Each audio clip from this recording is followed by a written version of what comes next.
Welcome to HortTube. My name is Jim Putnam. Steph and I took this really cool walk around Lower Manhattan a couple of years ago to some of the various gardens, and we're in Bryant Park right now, which is next to the New York Public Library. We were staying up in Connecticut with her sister, took the train down from Fairfield, Connecticut down to Grand Central Station, came out the 42nd Street door, you take a right, you pass the New York City Library, and you get to this beautiful park. That's just one of the beautiful pieces. We will not be seeing the Brooklyn Botanic Garden or Central Park or the Queens Botanic Garden, which is also beautiful.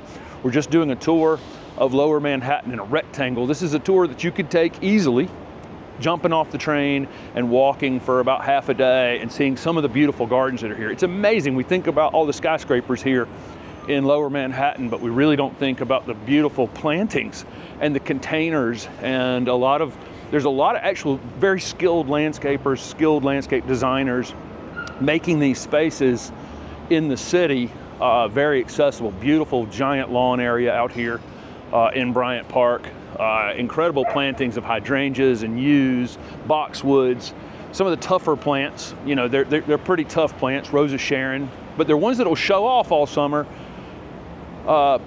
Begonias without a lot of maintenance and with a lot of city traffic around it, of course. You can see this vivid white Rosa Sharon. They do a good job of using whites and bright colors, chartreuse colors.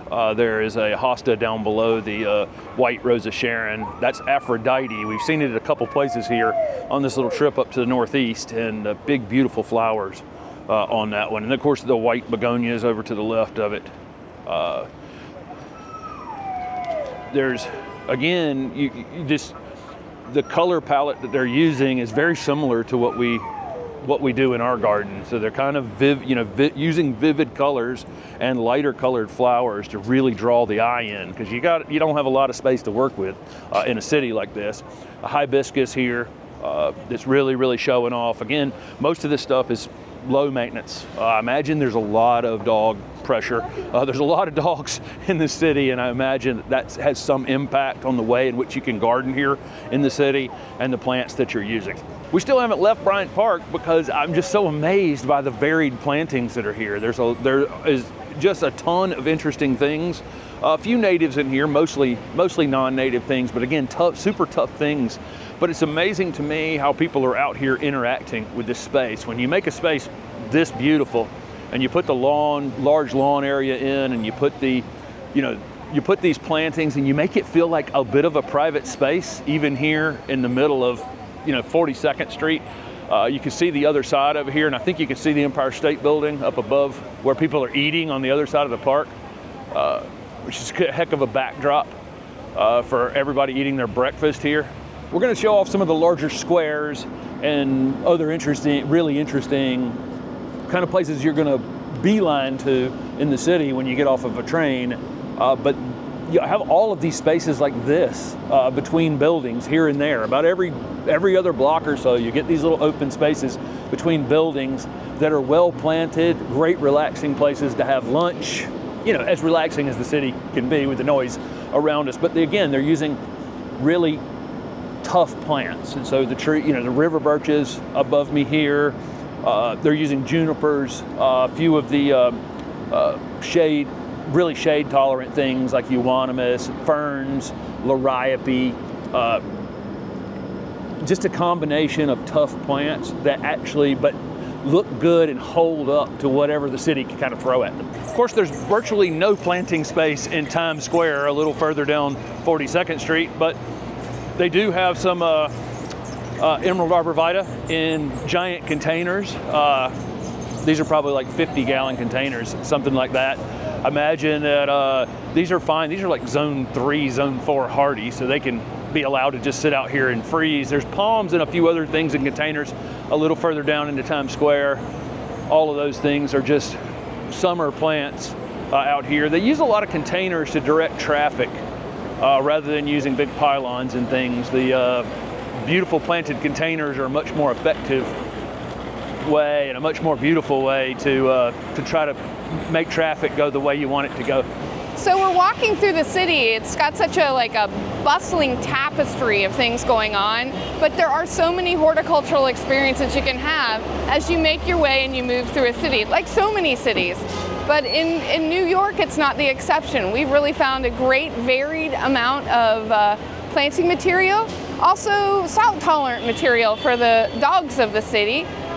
So you can see a lot of cool things as we move through.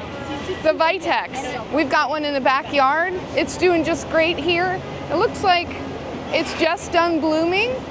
There's butterfly weed. They're calling in the butterflies into New York City. Just an amazing thing to add to the tapestry. There's different salvias. This looks like it might be Wendy's Wish, maybe, or something like that. There's celosia. There's hibiscus. We've got a magnolia. Here's a giant celosia. We get one in our yard that comes back from seed that would be this big if we let it get that big. They've got containers all through the city making those horticulture experiences. This is an inkberry holly, also salt tolerant, great for the beach areas. And it's a great native. I mean, we've seen several between the butterfly weed, which actually has aphids in the city. They do have some native plants to add between the hibiscus and the butterfly weed, the inkberry, and some other stuff. It's just an amazing way to make the city more livable. We made our way over here to Hudson Yards, and this is a park that's just kind of extended out of Hudson Yards. It has incredible plantings in it. There's a Japanese styrex here. There's umbrella pine. There's laurels, skip laurels that are still blooming somehow at this point in the season. All kinds of interesting conifers. Chamaecyparis obtusas of various sizes and heights. So this one just gigantic, and then a gold version of it. What's the thing about these conifers is they're cold hardy enough to be out here. Although you got this heat island of Manhattan for sure. And we're gonna see that, I think, if we saw a couple things last time around when we were here in a couple of the squares that we just thought would never have possibly grown here. Wondering if they've survived since then. But this heat island of the city is definitely having an impact on that. It's probably zone 7B or something right here in lower, in this part of Manhattan. But these conifers are soft to the touch. So we could have some very prickly ones out here, right? But with all the people out here, they're using ones that are soft. There's Pieris azaleas, big planting of azaleas. You wouldn't necessarily expect to see, this far north, but again, the heat island of the city is allowing them to look really, really great above the fountains. There's a weeping juniper back here in the middle of this fountain, and then underplanted with a lot of interesting things. It's just a beautiful space. It's a great place to come and sit, have lunch. You can see the vessel in the background, one of the installations at Hudson Yards when all this was built. This was just where the train yard is just on the other side of where these giant buildings have been built. All of this has been built above train tracks, a big wide spans of train tracks, and using a part of the city now that was underused and now has some of the taller buildings in Manhattan. This garden space they created in Hudson Yards between the giant skyscrapers that have been put in place here, they turned this into various elevations using retaining walls and then put paths through it. They've planted some shade trees, which are on their way to being shade trees one day, and they've already grown quite a bit. Really, there's a combination of oaks and various oaks. I see a willow oak over there. There's more birches. There's a lot of white birches, river birches, various things, magnolia. And then there's some other natives in here. There's some Itea. They're using dwarf Yaupon hollies. There's some yellow twig dogwoods in mass. Everything in here is planted in mass. And so it's just repeated, lots of them in each space. There's big giant plantings of hydrangea paniculatas in here, as you would expect. That's just become the theme of most gardens now. There's so much great breeding in hydrangea paniculatas that they seem to have just overtaken all other hydrangeas, except for, back here behind Steph, and she'll turn around slow here. There's some beautiful hydrangea max macrophylla that are blooming down here at the end of the retaining wall and still have quite a bit of color on them.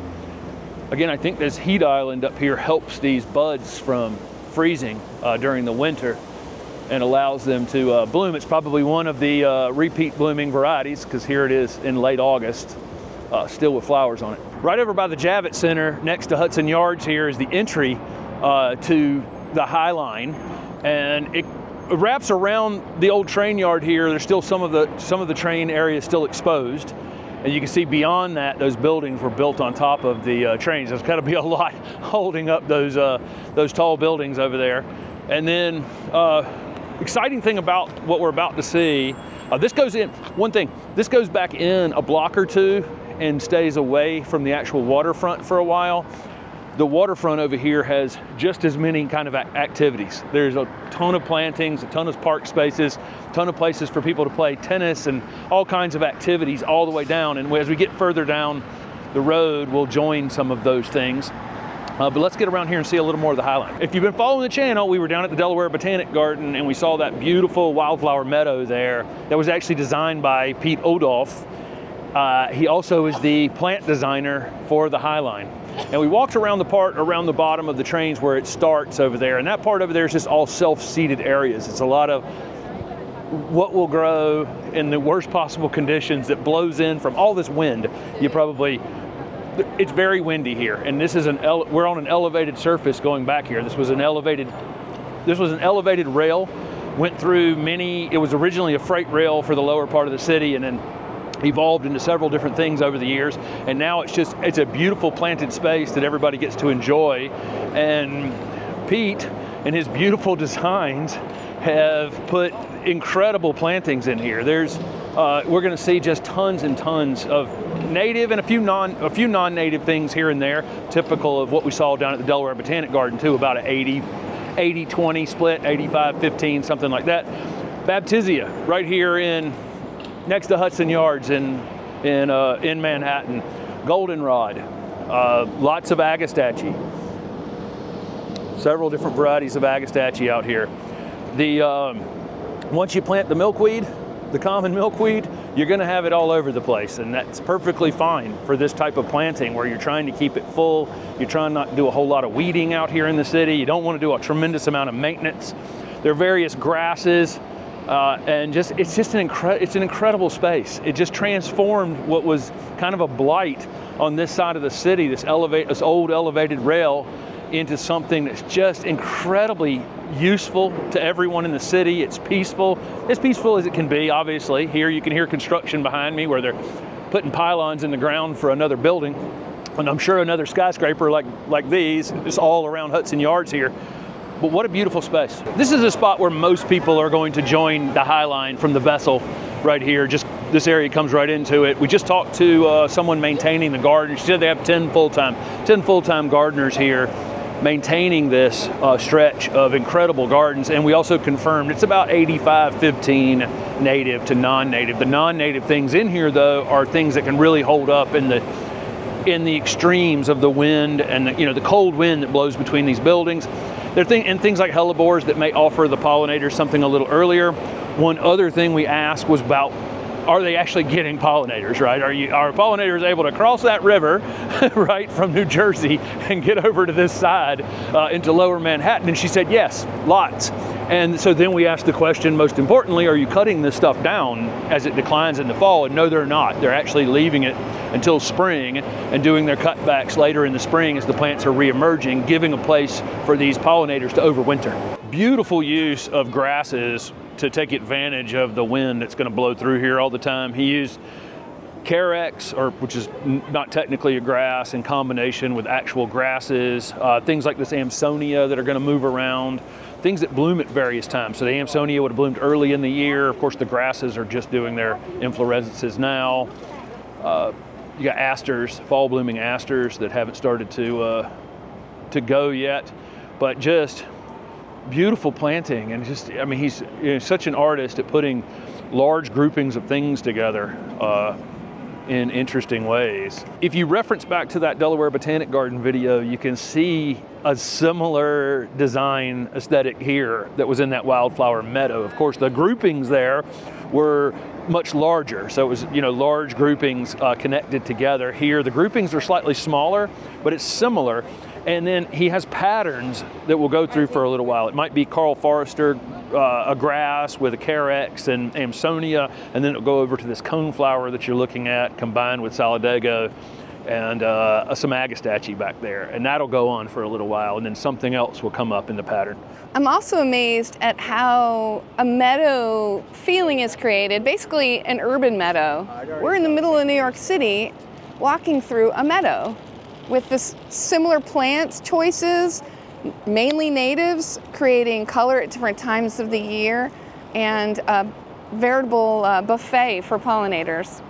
One of the species of Pycnanthemum is the perennial plant of the year for 2025, and we see it here, of course, in this gorgeous urban meadow of native plants for the most part. There's Solidago here, there's Amsonia, there's switchgrass, just all sorts of beautiful plants that come together to create just an amazing place to enjoy in the city. And I gotta tell you, there are a ton of people that come through this High Line to enjoy it. We've walked into this tree line area right here, and it's amazing the natives that they've selected. They've got Buckeyes or Aeschylus.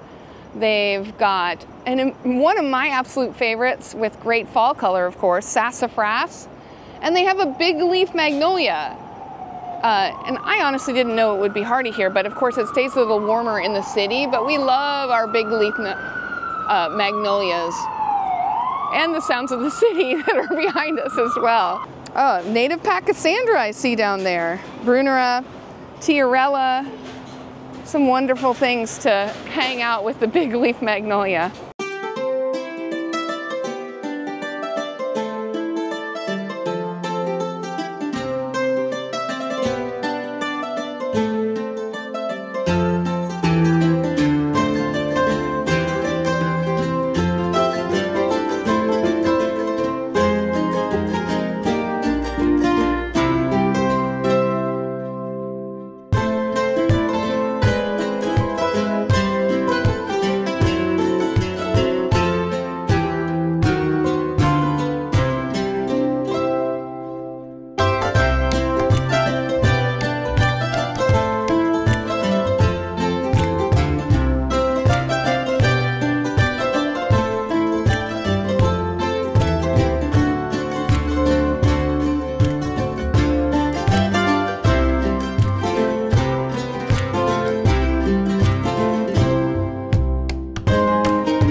I'm sitting here on one of the many benches. It's really great. They have a lot of just benches and also kind of ornate sitting areas throughout the High Line.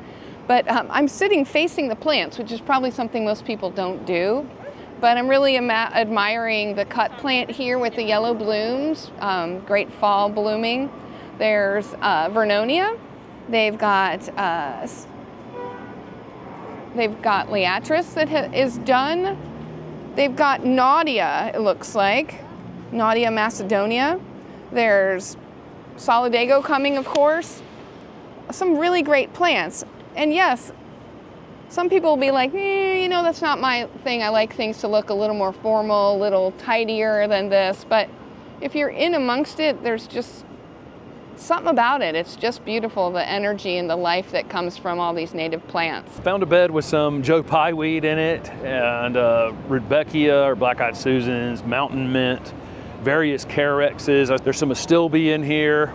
And then this is a spot where lots and lots of people stop, because look at this long range view that you get up the street here. So lots of people using this as a backdrop. You get the beautiful where else in the city are you going to get beautiful native planting of flowering things, mostly native planting flowering things with a long-range view of the city. This Gaura out here in the wind is just the perfect use of Gaura, so it can move around, all the grasses behind it. It's just an amazing planting with cone flowers in here, Baptisia. Native shrubs we've seen along the way. We've seen witch hazel, we've seen clethra, we've seen itea, oak leaf hydrangeas. Great use and mix of native shrubs. It's been a little busy at times as we've been walking through here, and we haven't shown them all, but from one end to the other, there's a tremendous amount of species being used in this highline planting. From Grand Central Station down 42nd Street over to Times Square, then down and over to Hudson Train Yard, and then down the Highline. We're going to end this video right here. We're going to pick it up because I don't know that you can see in the background back there. That's Little Island. We're going to head over there next and talk about some of the beauty that's in the middle of the river over there. They built a small island. If you haven't seen it, it's pretty spectacular. Steph and I have visited before, but we're excited to go over there and start part 2 of our Lower Manhattan garden tour.